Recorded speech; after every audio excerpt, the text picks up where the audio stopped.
2026 எங்களுடைய பொதுச் செயலாளர், அதுவும் நிரந்தர பொதுச் செயலாளர் அண்ணன் எடப்பாடி அவர்கள் மிக சிறப்பான கூட்டணி அமைப்பார். இப்ப அது மாதிரி இன்னொரு சொல்றார் நம்ம செல்வபிரதத்தை பத்தி, அது உண்மையிலே வெடிச்சிருச்சு. நீங்க பாத்தீங்கன்னா இந்த 2026 உறுதியா சொல்றேன், ஒண்ணு திருமாவளவன் அங்கிருந்து வெளியே வருவான், இல்ல செல்வபிரத வெளியே வந்துருவான். இது நடக்குதா இல்லையான்னு மட்டும் பாருங்க, உண்மையா நடக்கும். வந்து எங்க வருவாங்க? ஆலமரத்துக்கிட்ட தான் வருவாங்க. ஆலமரம் யாரு? நம்ம அதிமுக. அதிமுக வந்து சேருவாங்க. அடுத்த ஆட்சி எடப்பாடியினுடைய ஆட்சி தான் நடக்கும்.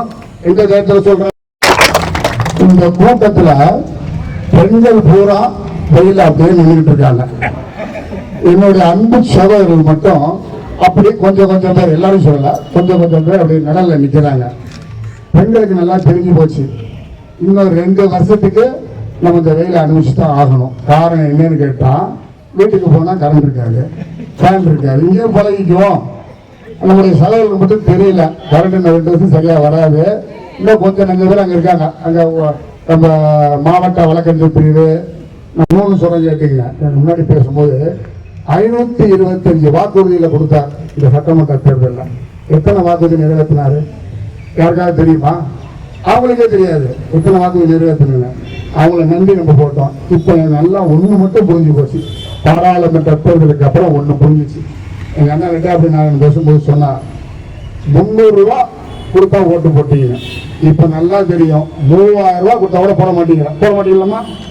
போடுவீங்களா? 3001 கொடுத்தா போடுவீங்களா? போட மாட்டீங்க. அடுத்து ஏன்னா இந்த ஆட்சியுடைய அவல நிலைமை இன்னைக்கு ஸ்டார்ட் ஆயிடுச்சு. என்னைக்கு கரண்ட தொட்டாங்களோ அன்னைக்கு ஸ்டார்ட் ஆயிடுச்சு. இப்படி நிறைய சொன்னாங்க. காவல்துறை நான் எப்பயுமே குறைச்சி பேச மாட்டேன். காரணம் என்னன்னு கேட்டீங்கன்னா, எல்லாரும் ஏவல் துறைன்னு சொன்னாங்க. ஆமா, ஏவல் துறை தான். யாரு ஏவறாங்க அவங்களுக்கு அதான் சட்டம். இந்திய சட்டம் என்னன்னு கேட்டீங்கன்னா, அவங்களுக்கு தலைமை முதலமைச்சர் அவர் என்ன சொல்றாரோ அதான் கேட்க முடியும். அங்க சரியா இல்ல, அங்க இருக்கிற முதல்வர் சரியான முதல்வர் இல்ல, அதை அவங்க பண்றாங்க. அவங்கள நம்ம குறை சொல்லி பிரயோஜனமே கிடையாது. இதுக்கெல்லாம் விடிவு காலம் வரணும் அப்படின்னா